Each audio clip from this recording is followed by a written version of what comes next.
YouTubers. A million YouTubers. All right. So we'll just start by stating your name and your position here at the Dock. Well, I'm Colin Richards. I'm the community manager of the DOCKED, Center for Social Impact. And my next question is, where were you born? I was born in Ottawa. I was a Ottawa kid in my youth, born and raised there. And then what kind of kid were you when you were younger? Like if you had sort of a certain personality or type? I would say I was a normal kid as far as what normal means or meant. Yeah. You know, I had my collection of early childhood issues and things like that, but generally speaking, nothing outrageous to like kind of focus on. You were sort of drawn into sort of entertainment and originally sort of creating stuff, and I'm wondering if that kind of happened in high school or when you started getting into sort of that pop culture and movies and stuff. Yeah, I'd say I grew up in a media saturated household. A lot of exposure to different forms of creativity in whether it was radio or lots of interesting television shows or film. You know, my parents were very interested in like having well-rounded and cultured children, so I was exposed to all sorts of great stuff as a youngster. And my father's side of the family is fairly creative. They are there's a high percentage of musicians and performers and actors in on that side. So. Damn, and is that a big thing in Ottawa or? Well, both of my parents came from Toronto, so you know, and they ended up moving to Ottawa for work, and that's where they started a family. So Ottawa became kind of a de facto hometown for me because most of my family actually lived in Toronto. So all my extended family was pretty much in Toronto. And so we'd visit very frequently. Yeah.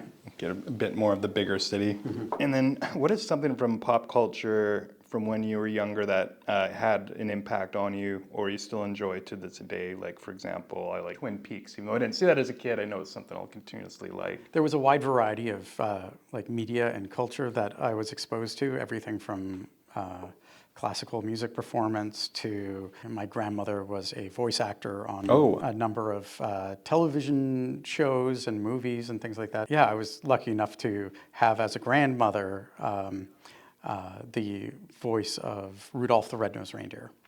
And so the little animated series, or not series, the animated movie from the 1970s, that was my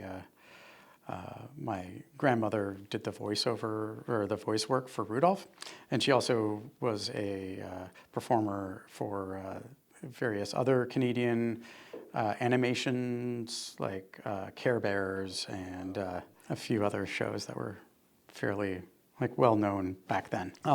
Yeah, so but I would definitely say that seeing Blade Runner at an early age really had a huge impact on my understanding of what the future could look like. And I think I didn't understand that the dystopian world was a cautionary future. I just kind of assumed that things would end up like that. Yeah. I think being shown that we actually have a bit more agency in how the world turns out was very welcome for me. I started off feeling fairly, it kind of set my worldview at an early age somewhat bleak, and with time I've come to work on that make it a Oh little. wow! Yeah, I would assume it's usually the opposite for most people. Yeah. Oh man, well, that's actually pretty cool. It's amazing, like just Blade Runner in particular, how well it holds up. It's like red wine. Yeah, I think I saw it on Laserdisc. Oh wow. A friend of mine had a friend who lived across the street from me. His father had a Laserdisc, and so I was pretty young when I saw that. I was probably no older than 9, which is very young to see Blade Runner. Yeah, I feel like it would go over like most 9-year-olds into Star Wars, so you have all this allegory that's just shooting completely over your head. You're just like, cool detective. Yeah, and the Blade Runner I saw was the original theatrical release, so it has very kind of gumshoe detective voiceover on it, which I really I love. It was very noir. Yeah. And so film noir, gumshoe detective kind of, just staggering from the very beginning all the way to the end, just doesn't stop, unwilling to rest or take a break. He just keeps on going from one abuse to another. Yeah. And then discovers the terrible truth, which is Yeah, marvelous. I think they removed all that in the director's cut, the voiceover like narration. Oh yeah. In the director's cut, the director's cut is better art. Yeah. But for a 9-year-old kid, having voiceover really, really helps. If you could ever be reincarnated as an animal, what would it be? Wow. Yeah, you would think that would be an easy thing to answer. Yeah, we could always come back to it. Yeah. Oh, I am curious of who the Grimacing Nun is. Yeah, the Grimacing Nun Youth Cafe was a project that got started back when I had, I think at that point, pretty much like been run out of high school and hadn't yet kind of figured out what I was doing. So after all of my friends had graduated from high school and gone off to university and things like that, I was kind of on my own. And I had been involved a little bit with a community center, my local community center, and with some encouragement from various folks, I got support and funding to start up a youth cafe, a place where kids, like young teenagers, could come and spend time and not kind of harass the cafe owners of the main street, where they would be a menace, or not a menace, but they would be problematic. They wouldn't buy anything, but they'd take up seats. So I offered the local business community an opportunity to fund a place where youth would be welcome, where youth could have access to affordable coffee and bagels and things like that. And along with my now partner in life, we started a cafe to welcome like young kids have their own space. Yeah. And we had a room in a basement of a community center. It was called the Baby Sleep Room originally, and we ended up being gifted a portrait of a nun. Oh, wow. And so this nun was very grim. We said she was grimacing. Yeah. And that gave the name to the cafe. That's so cool. And then, keeps the kids off the streets from doing drugs. Not that I ever did drugs as a teenager. No, but no. It's nice to have some. Well, even if they were doing drugs, we were incredibly lax. Yeah. We actually let kids smoke cigarettes in the youth cafe. Oh wow. Like it was the 90s. I would love to check. Yeah, man. If I was a teenager, I would have loved. I would have lived there. The walls were painted like red and blue, and these really dark, rich colors. And we had art on the walls, and we would have music playing and like coffee that was donated from like the various coffee shops and bagels that were donated from a local bagel place. And yeah, it was just a place where people, young kids, could come. I was a young kid. I was 18. Yeah, not many 18-year-olds are thinking that far ahead, or for something positive like that for the community. Yeah, well, it seemed like something was needed, and I think for the time, it was something that did get done. I'm pretty happy with the end result. That's awesome. Tell me about your experience working as a secretary for the board of directors, for the condominium development of the Icon 2. Eventually, I ended up in Toronto and worked as a production assistant in television commercials, and worked through a number of different spots, and working for different companies as a freelancer, and kind of getting in with a good crowd. It was around the year 2000, so combined with a strike down in the States, it meant a lot of commercial production was happening up in Toronto and Vancouver. Pretty much anybody with a pulse could get a job in production back then. With brimming full of success, I was able to, along with support from my family, of course, get myself a little condo apartment that was downtown. I managed to buy like a studio apartment, pre-construction, when I was still pretty new into my career. Yeah.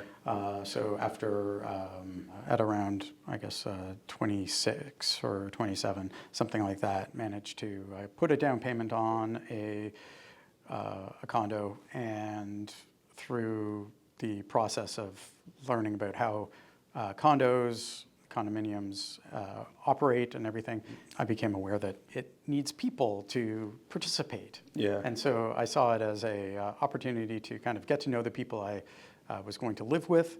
And so I stood for election as a board member to get involved and to help make decisions for the group of people that I would be living with. I got to play the, provocative, full of beans, young person role. Yeah. Oh, wow. And was doing that, I guess there's a lot of correlation between dealing with that and, a lot of the issues and problems that you deal with here? I think everybody can benefit from having experience on a board of directors. It gives you some insight into how power is wielded in a capitalist society. The board of directors is the foundational kind of building block of how we have power distributed and how we rule. So having early access to the process, seeing how the process works, seeing how decisions are made, seeing how ultimately it's people and their relationships at a table with their biases and their preferences versus some sort of idealized form of a logical organization that just makes decisions. It gives you some insight into just how politics kind of works. And it can become a very overwhelming experience. But I felt it was a foundational one, and it really taught me a lot about being skeptical about how power is distributed. Yeah. It made me want to at least keep an eye on how people are overseen and how organizations are run. It made me watchful. Yeah, interesting. Just maybe a bit more aware of sort of all the big and little things sort of going on. Like anything, they always say you don't really want to see how the sausage is made, and because it is ultimately a process that doesn't necessarily make everybody happy. In fact, usually if you're doing it sort of right, almost nobody's ever happy with Yeah. how things are going. That means you've got a good balance. You might be one of the only people I know credited as a Shadowy council member of the Naked Frames film series. Yes. So the Naked Frames film screening series was a noble attempt of a group of non-fame seeking artists and producers in the Toronto animation scene, trying to create a place where the people working in animation and the creative arts had a venue to show their stuff. And so we ended up taking in all sorts of submissions from across Canada and some international submissions as well, and put together like a seasonal, like a quarterly or biannually screening series that we would have at a local rep theater. Cool. So I've always felt it was great to be able to lend my technical skills to a good cause, and for me, being able to amplify the incredibly cool work that was being done by the people around me and allow them to be seen and appreciated in a larger venue really made me happy. Yeah. And I think that kind of building the community around that and seeing the power of having people come together that normally animation is a pretty lonely endeavor. Mm-hmm. Often it is an artist working by themselves, and yeah, there will be like teamwork if you're in larger productions and things, but it's still ultimately very isolated, each person doing their work, not necessarily collaborating a lot in the like day-to-day work. They get their scenes, they animate them, it goes to another person, they do another step. Getting a chance to bring people together that are used to being isolated and having them like sit next to somebody who also knows what it's like to put in like 12 hours a day, moving a cup one frame at a time so that it can get some semblance of life. And they would do that all day. Yeah.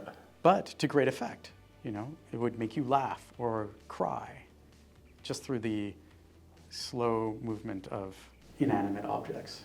Yeah. And so that made me happy because I'm not really a person who has that kind of skill or capacity, but I can help kind of bring people together, help showcase things, and that was what got me excited about that. And so I really enjoyed having a chance to be a small part of building a community. That's cool. And as you know, with a lot of animators, not everyone's like this. Some of them can be very isolated, as you were saying, or maybe not the most outgoing people. And so all of a sudden you're networking and meeting people sitting beside you. It's probably just a good way for them to meet like-minded people. Yeah, and the Naked Frames film series really showed that there was a hunger and a desire for that. And soon after that, there were more formalized and commercial screening series created as a response to that. So our kind of artsy, like we didn't want to take any of the attention away from the artists. So we actually deliberately held back who we were. That's why we were shadowy members. So, okay, that explains it. Yes, so I was one of the shadowy members. I believe that's what we called ourselves. Shadowy council members is Yes. the notes I got. I was I was a shadowy council member because the people running the screening series, we didn't want to be the face of it, and we wanted to remain anonymous so that people could focus on the artists and also really just appreciate the lack of kind of outward ego. Yeah. And that works, and it makes for really interesting events. However, it also doesn't satisfy the craving for recognition that some people like find. Yeah. Well, and when you were putting that all together, do you find it pretty stressful? Because obviously we just had that screening here.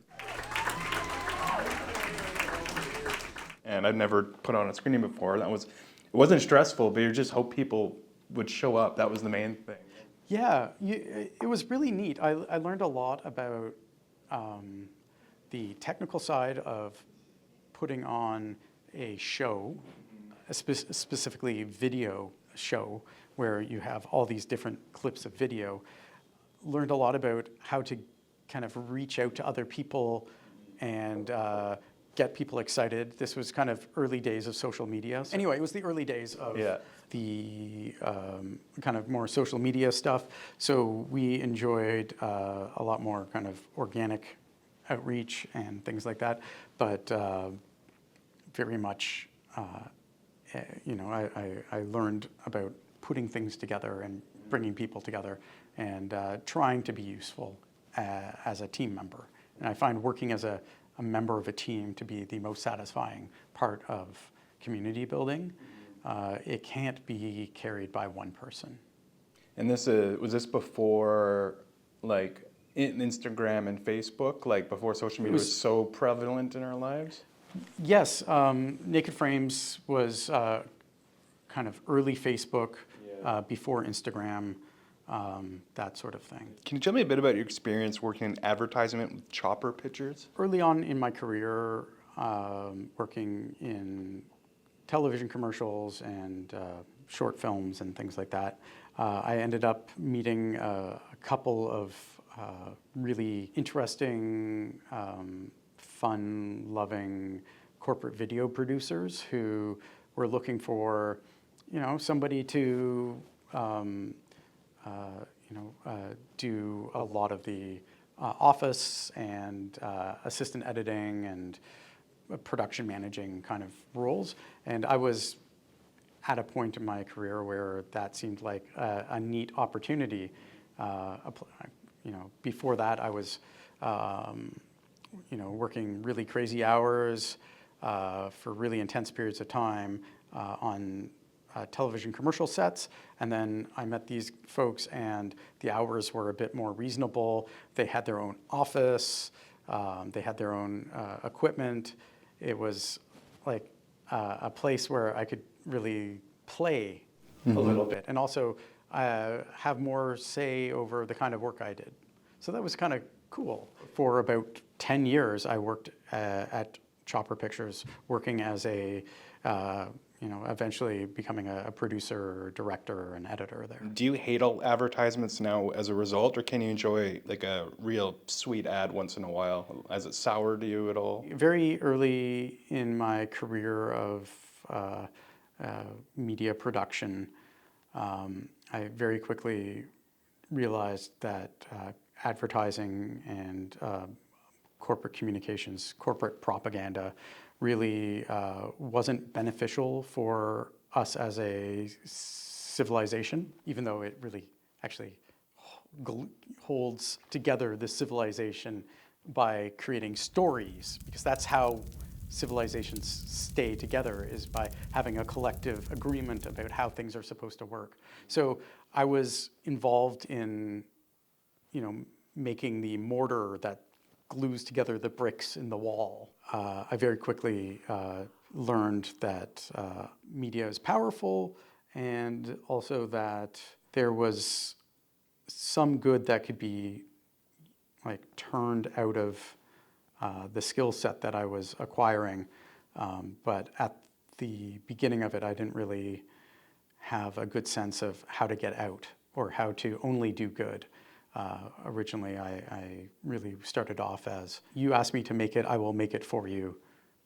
Whether that was banking or a cigarette company or nationwide or international burger chain or things like that, I would do the work that was asked of me. And with time, I came to become more skeptical of the product I was producing, and eventually moved into doing more work for groups and causes that I believed in, things like working for trade unions and creating video in support of that, or doing some more political work where I actually, choose a side and say, I believe in what this party is doing and I will support them, and actually making work for them and putting forward a statement of support for various causes.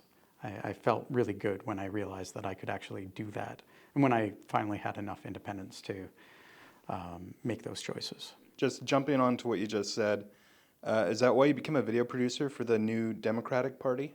Yeah, I did some work back in 2017. I was a video producer for the Ontario NDP during that election cycle.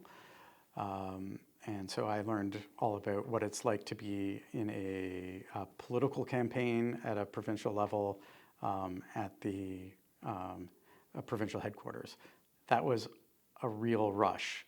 And it also got to show me again how power is distributed, how it works, how organizations tell each other their stories, and the importance of creating strong narratives when you have a short amount of time and you have a message to put across. And yeah, there's nothing quite like a political campaign to really sharpen your senses. It was crazy. Could you just, real quick, why did you move from Toronto to Victoria?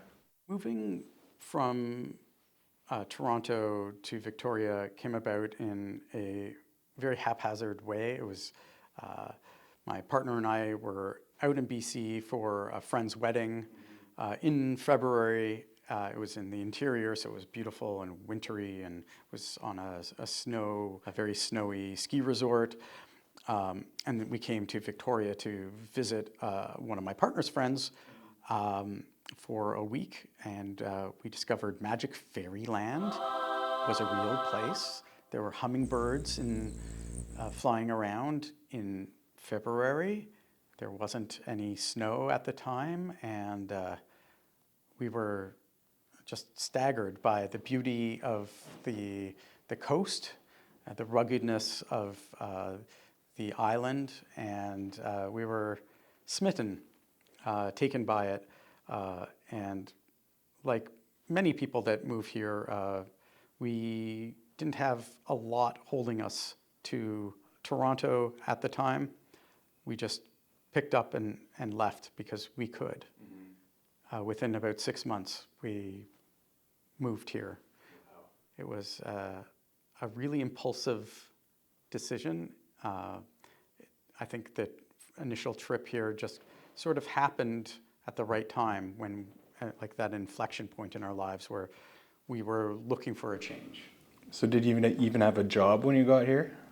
I had video work that I had to complete. So I still worked with some clients in Ontario while I was kind of getting settled in here, and I very quickly found the Dock. So the Dock became my working home. Yeah. And then I became involved in helping run the Dock as a dockhand. And then from there, all these other things happened. So my Toronto life came to Victoria, and then slowly over the course of 4 years or so, kind of slowly scattered out into an entirely new life. During the pandemic, ended up having me step in as an interim manager of the space, because there was a sudden opening for the manager position, and I just happened to be there at the right time, and so stepped into that. Funny as it sounds, but every job you've previously done kind of helped set up for sort of doing this position in a weird way. I think just working in film and navigating the big personalities and the 1,000 issues that arise a day has probably really helped you. I think learning to be part of a process and learning to really encourage people to speak up and share their opinions. The collaborative part of filmmaking was the part that initially drew me into it. I think that's part of the magic when you're sitting there working on a problem and you're on set and you're like all of the focus of all of the technicians is on this one thing. Everybody, has such a singular purpose. Make whatever the issue is kind of settle so that whatever's happening in front of the camera is like perfect. And I just loved that kind of intense focus on the moment and the singularity of purpose that filmmaking initially had for me. The team all working together. And I found as my career went on and as the nature of video producing and media creation and this thing called content, making content kind of arose, the teams became smaller and smaller and smaller. And so as the teams became smaller and smaller and smaller, my hunger for community grew and grew and grew in inverse proportion to the size of my team or community that I was working in. And so that's really where spaces like the Dock really came in to fill that hole that was created by basically video production shrinking from requiring a minimum of like at least 3 or 4 people down to one person with a laptop. And now it's one person with a phone. Right? With a phone. It's fantastic. I'm not saying that technological progress is terrible. Yeah. What I'm saying is the loss of community and the loss of teamwork was the part that I felt the strongest. And so having the opportunity to take community building and working together, finding other places where that could happen, and places like the Dock, co-working spaces that are focused on social purpose, really fit that need that I had. Mm-hmm. And so it was, I gave up one thing and got another at the same time. It was really wonderful. We've got about 3 minutes left. Yeah, this is where all the real good questions come. I know. Yeah. I'm like, why does it? Don't worry. It's fine. I understand. I've been where you are. How do you handle now that you're the operational managers? You have people who are very passionate here who have issues that come up with maybe varying degrees of importance. And I can give you examples, but how do you sort of juggle that? When it comes to prioritizing and juggling different parts of community needs, generally I try to look at the biggest frame first and see, just how is this issue going to actually affect the body as a whole, the whole community. And then if that isn't going to be the case, then I kind of zoom in from there and try to, as opposed to focusing on interpersonal issues or struggles or things like that, it's more important to try to keep a larger, longer-term view and avoid making decisions that are focused on the short term. What is your favorite part about work in this position in space, and then what is your least favorite part? My favorite part, working at the Dock, having that opportunity to connect with people is my favorite part of working at the Dock.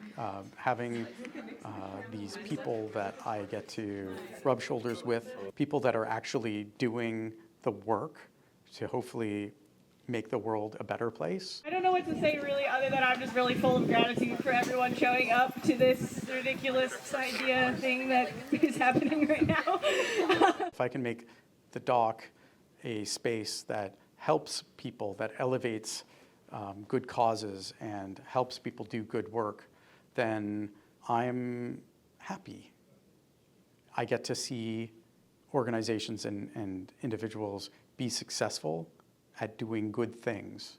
And if I can be a support for that, then it's all been a useful expenditure of my time. Having the opportunity to connect with individual people as they are trying to find their way in this crazy world of ours really is satisfying. Being able to tell them, you know, you're doing great.